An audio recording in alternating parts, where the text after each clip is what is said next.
gentlemen, we have Josh Short Fuse Stanley coming out right now. He is 28 years old, stands about 5'11", with an amateur record of 3-2-0. What gym is he from? He's training out of Victory, formerly CCS, but training out of Victory MMA. He's been over there with the likes of Cam Tooler, Cole Rose, all those guys. What do we know about his fighting style? You know, what I know about his fighting style is just kind of he turns out to be a brawler. Yeah. He lets those hands go, and he's got heavy hands. You know, it doesn't matter how much training he does at any solid gym. He still comes out, fights the same way, and that's hands on your face. Yep. You know, let's take a second to give a little shout-out to our sponsors. Title sponsor, Vapormania, Leatherheads, Stellar Industrial, Silver Rock, Amanda Lynn Photography, great photography. Anybody get a hold of her if you want anything. Bleed Out Fightwear, Steelfist Fightwear, and which of those is your favorite? You know, I like Leatherheads because it's close to home for me, and it's really close to where I work, so I can stop in there after work, grab some wings, grab a burger, grab a beer or a water, depends on if I'm driving, and head on home. So I'm kind of a fan of them. But, you know, Amanda Lynn Photography, Amanda's a great photographer. All right, Can't and coming out of the black corner at 6 feet 3 inches tall, 248 pounds, with a record of 2-0-0, independent. Make some noise for Peter the Piñata Gonzalez. Sometimes you just feel tired, feel weak. But when you feel weak, ladies and gentlemen, we have Peter the Piñata Gonzalez coming out to the cage right now. This man is 26 years old. He came in last night at 248 pounds, standing 6 foot 4 inches tall. I was going to say, he's way too tall to be 5'4". Now, interesting thing about his weight, he came in quite a bit heavy for this fight. He's 24 pounds heavier than Josh Stanley at the weigh-ins last night. So kudos on Josh for still taking this fight, even though, you know, they didn't come in at the right weight. What else do we know about this guy? Well, I know he's got an annual record of 2-0-0 with 2 TKOs, so he's got some heavy hands. You know, he doesn't really talk about his gym or coach. He doesn't really have a current gym or coach, but he does have a boxing and a little bit of BJJ that he got out of Machado's about 10 years ago. So he's got about a year of BJJ, and then he's got some boxing. And I know those wins, at least, you know, his last win, he kind of talked about that. And he discussed that win over Charlie Andrews. It was a TKO in the second round. And he mentioned that he had gassed out, or Charlie had gassed out. And at that point in time, he wouldn't put the pressure on him and got the finish. Yeah, you know, and that's something that these guys kind of have in both of their records. Charlie Andrews beat Josh Stanley. Yes. And then he was beaten by Peter Gonzalez. I know that doesn't really mean anything, but it's one of those moral things I think Peter might be coming into this with. We know that he got started when he was a kid. He used to get in plenty of fights, and he figured he was going to just focus it into something constructive rather than destructive. So he kind of got in and started doing it this way. You know, a lot of us got into it this way. You know, we kind of had one of those childhoods where we had a little mean streak, I guess you could say, in us, and we tried to make it more constructive instead of destructive, and you can fight in the cage and not go to jail. Right? And, you know, one of the things that shows that he's grown up, other than the fact that he's coming in here and doing it the right way, is he's also he's got 2 kids and a fiance. So he's in the right mindset. He's dedicating this fight to both of his fights to his older brother David. He was in Draper prison at the time, so figured it would boost his spirits if it gave him the chance to. Ooh, Josh comes out with a flying knee. You know what? I don't mind not being able to finish what I said. Josh is putting leather all over Peter's face. Look, that's your short fuse. He must have pissed him off somewhere. I think it was the weight that he gave up last night. So Peter doing a great job of weathering the storm that was Josh Stanley for that flurry just a minute ago. What do you want to see Peter do to kind of rebound in this fight? You know, him trying to stay calm and cool right now is great, but he needs to start letting those hands go a little bit more. I know he's kind of feeling Josh out, and to be honest with you, I remember a fight with Josh in which Josh was destroying the guy in the first round. He gassed out in the second round. The other guy won. I honestly thought Josh was going to win the fight in the first round. So maybe that's one of the tactics, is kind of weather Josh's storm this first round and then kind of take over in rounds 2 and 3. Yeah, you know, and that's one of the downsides to being a short fuse kind of fighter, where you come out with that heavy leather, is you lose gas pretty quick. And Peter is doing a great job of controlling the pace of this fight. And it looks like in that early exchange when he was actually getting punched a lot, he landed something that maybe cut a little bit over the left eye of Josh Stanley. Yeah, I mean, both of these guys, you can see Josh is slowed down now. Yes. He's not going 100 miles an hour anymore. Looks like he found a rhythm. Yes, which is great. Hopefully we'll see more cardio in those second round and third round if it goes there. And Peter, he's still kind of that same, he hasn't been very aggressive. He hasn't really come out and let the hands go yet. So I'm kind of curious what's going to happen when he actually lets that power go. Or when he's going to let that power go. If he lets the power go. See, and I can't, Josh, I was going to say it looks like it might be more fatigue than just pacing himself, but that exchange right there tells me otherwise. He's got gas in the tank. Yep. He's He's got his back right now. Josh came in a little aggressive, and Peter kind of took advantage of that, and now he's got the back. I'd like to see him get some hooks in there and try to control the position a little bit better there. Yeah, Josh got over-aggressive in that and tried to go for either a knee to the body or a kick and just fell backwards, and Peter, great job of capitalizing on it, but he's not able to keep Josh Stanley on the ground. Josh back up on his feet. Oh, what do you see right nice now? right hand after that catch. And somebody's mouth guard just went flying. I'm not sure whose right now. Oh, that was Josh's. Josh's mouthpiece is out. I don't think Dave noticed, or else he'd be stopping the action for a second to get it back in there. Yeah, I don't think so either. I see it sitting there on the canvas right now, so we'll see if the referee gets a hold of that or not. I mean, right now, they're still going at it. If you want to see a tribute to how hard Josh Stanley punches, all you have to do is look at Peter's face. There is blood coming down the entire right side of his face. Well, and now this is a great exchange. This first round is turning out to be something. Oh, it's a lot more aggressive than it started out to be. And Peter's doing a great job picking his shots and keeping Josh against the cage. And Josh is just a tough SOB. He's taking it, and it's not stopping him. Nope.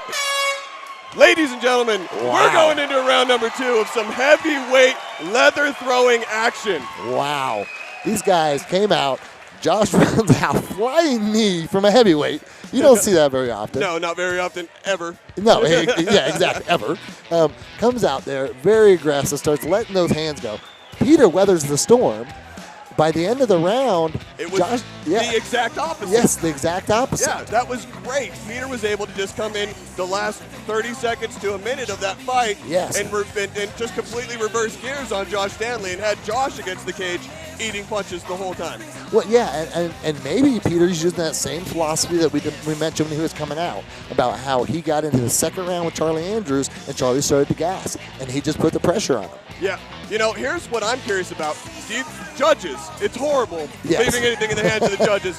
Do you think the amount of blood on Peter's face was anything that was going to make the judges think that Peter lost that round? Or do you think that the fact that Josh ended up on his butt and Peter was able to be in a dominant position is going to play into it? Because I thought it looked even on standing. Me too, but I do think that blood on his face will play a role. As you look and you kind of see that damage that someone took, you kind of give them a little bit more credit than the other guy. Yeah, and the judges, they tend to say what they score the round at the end of the round.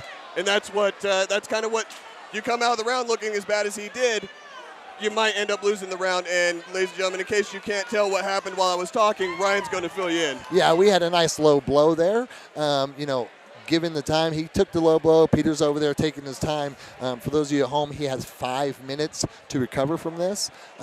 They have him in neutral corners, which means they're away from their corner men. They cannot receive instruction at this point in time. Yes. And that's why they kind of have them where you see them right now, not where they started out. If you put them where they started out, they're in their corner and they're going to get instruction and do this. But a question that I have is, this is going to give Josh more of a rest. I think so, but I think that's why Peter didn't take the full 5 minutes. Probably. He was smart, took enough time to kind of let everything drop down to where it's at least more comfortable. Yes. And then start going again, because you want to take advantage of the fact that Josh, in the past, hasn't had the wind to go all 3 rounds. Yes, but he's letting those hands go again, and here comes some devastating foot stomps. He didn't land the foot stomps. He was more sliding down the side of him. It? But if they would have dropped on the toes, at 225 pounds, pushing down as hard as he can. Oh! Flying kick to the head, which actually, this is an amateur bout, so that probably shouldn't have happened. No, it probably shouldn't have happened, because trying to do the kick, he got punched square in the face by Peter Gonzalez, and those are big meat hooks. I would not want to get hit square in the face with one of those. Well, he again has Josh's back. Let's see if he can capitalize this time better than he did last time. One of the downsides to being in the heavier weight classes like this, is it's really hard to set your hooks in and really go for a submission on the back. You got to just try and hang out on top of them and hope they don't get back up. Was that a knockdown or was that a trip? I think it was kind of a knock. I think he got hit and fell at the same time. Is Josh Stanley going for a knee bar right now? Well, he can't. Well, he can go for Actually, a knee bar. A straight knee bar he can go for. But if, heel hook, he cannot. What we're discussing, ladies and gentlemen at home, is the idea in the amateur ranks, you can use leg locks and leg submissions, but they have to be straight submissions, no twisting movement. So you can't twist their knees in either direction. It has to be straight pressure. Right. And what you're seeing right now is Peter Gonzalez just going to town on the back of Josh Stanley. And Josh just said, you know what, I've had enough. I'm tired of getting hit in the kidneys. This hurts. He turned in, grabbed the leg, drove forward, and now he's kind of almost in a half guard type position. Yes. With the bigger guys, I don't think he's in trouble of getting triangled right here. No, and he actually had his hand on Peter's left leg at first, which was brilliant. And it looks like, no reversal. Let's see if Peter can get that other. He has the leg up over the shoulder. If he can get his other leg out and lock it, but it doesn't seem like he's attempting to do so. He could secure a triangle choke. I don't even think he knows he can do a triangle in this position. He was just grabbing for the leg to try and dump him over to the side. I think Peter is a big guy, and he's a puncher. Yes. And I think he's stuck in that mindset right now of punching the face. Yeah, so get him off me. Let me figure out how I'm going to get up. There goes Josh taking side control. Great position for him. You know, if he can stay there and use that body weight. Peter got his hips out, and it looks like we might see them, maybe stand up. Right. Downside of giving up the amount of weight that Josh Stanley gave up in this fight is that it's going to be harder to put your weight out and control someone that outweighs you by nearly 30 pounds. Yes, well, and that's the beast of the heavyweight division. Ladies and gentlemen, I think this is going into a third round. That was a beautiful end to the second round. These guys have put on a great fight. You don't see this kind of action going that deep into a second round with people that weigh this much. Look at Peter. Peter's going around. He's looking for his corner. Where's my corner? Yeah, he's rather fatigued right now. Josh is rather fatigued right now. They have a saying that says the first round goes to the guy with the best technique. Second round goes to the guy with the best cardio. The third round goes to the guy with the most heart. Yes, definitely. I'm going to agree with that 100%. And I don't think you're going to see one heart over the other because these guys are just beasts. Yes. They're both right now, they are just giving everything they've got. I know for a fact that Josh Stanley is out of gas. Yes. But he's not letting that stop him. He's still going. He was able to get a reversal. He was able to get a dominant position. He was able to end the round in that ref's position, teeing off on the head of Peter Gonzalez. I am torn in this fight. I am so glad I'm not a judge because people will hate you in this fight if it goes all 3 rounds because it has been so evenly killed. Yeah, it's going to be very difficult. In my mind, what I do in situations like this is I give one to one guy, one to the other guy, and let's see who wins the third. Right. No, I think that's a great idea. I'd say Peter first round, Josh second round. Doesn't matter in the judges' scorecards, but let's see what happens in this third round. Yep. Nice slow kick. That what we were talking about before, you could see the fatigue really setting in with how slow that kick was. I think he just did it to let him know I have a leg. Yes. Not so much to try and hurt him. And I'm going to swing it at you. Yeah. But, another thing, right now, heavyweight division typically punches because they always knock someone out. As these guys get so fatigued, I honestly don't know. As you can see, Peter's like, hit me again, dude. Yeah, I think that he's just doing that to let Josh know that he's not hurt, when in fact I know that hurt. That was clean on the side of his face. It's a kind of a game they play, and he's giving it right back to Josh. This is something you don't see a lot with heavyweights in a third round. No, heavyweight fights don't go that long because they swing so heavy. But by now, these guys are so fatigued, the power behind their punches is not nearly what it was in round 1. No, the power behind their punches is coming entirely from the weight of their arms. Yeah, which are very tired right now. Yeah, they're tired, but they're heavy. So and we had Josh's mouthpiece fell out again. I don't think it was knocked out so much as it was sitting loose, and he shook his head to the right, and it just kind of went flying.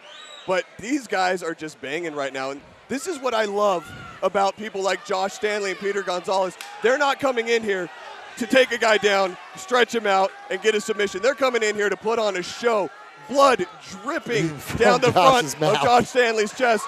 This is great. Oh, and this is a great fight right here. And I do think, I'm not 100% sure, but I saw Dave talking to Josh, and he might have warned him about the mouthpiece coming out. It's come out twice. Sometimes the referees view it as you're spitting it out on purpose because you're fatigued and you want to break. Yeah, I didn't mean to interrupt you with that scream right there, but Josh did a great job setting up a very loose left, followed by a big right and a big left that just made beautiful contact. If he could have capitalized on, if he had the gas to capitalize on that, I think that Peter would have been in a bad way. Well, when he comes forward, when Josh comes forward and swings, it makes people back up. Just like right there. Yeah. His back against the cage, and he's able to hit Peter so hard that he steps off. Yes. I mean, he has heavy hands. When he lets them go, it makes people move. Yes, it does. Neither one of these guys are going to go home feeling good about the way they look. This fight has been great. They are slobber knocking the crap out of each other. What are you seeing in this third round? Who are you giving the edge to? It's kind of hard. I'm seeing Peter, who I was giving the edge to originally.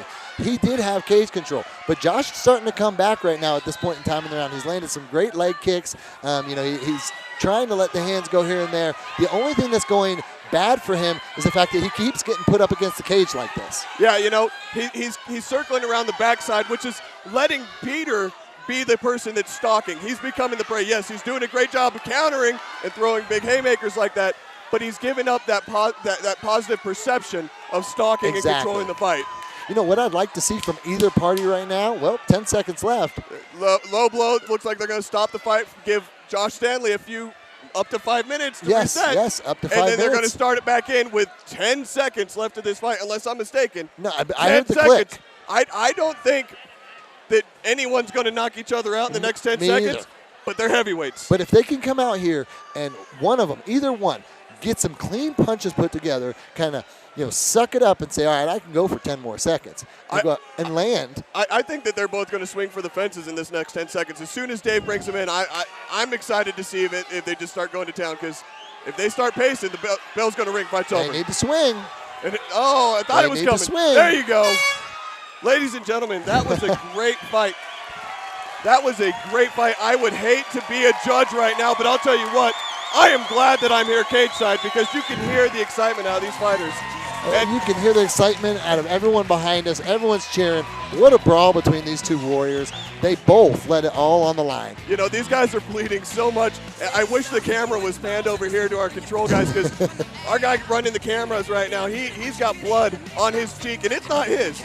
So, this was a great fight. This is what the fans come to Steelfist to see, and Steelfist delivers thanks to fighters like this.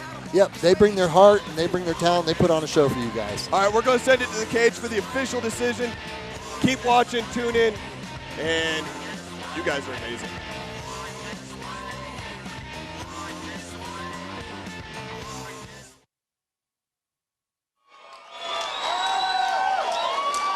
A split decision. First up, scoring the black corner, 29-28, judge number 1. Judge number 2, scoring the red corner, 29-28. And the decision goes to judge number 3, coming out of the red corner, the short fuse, Josh Stanley!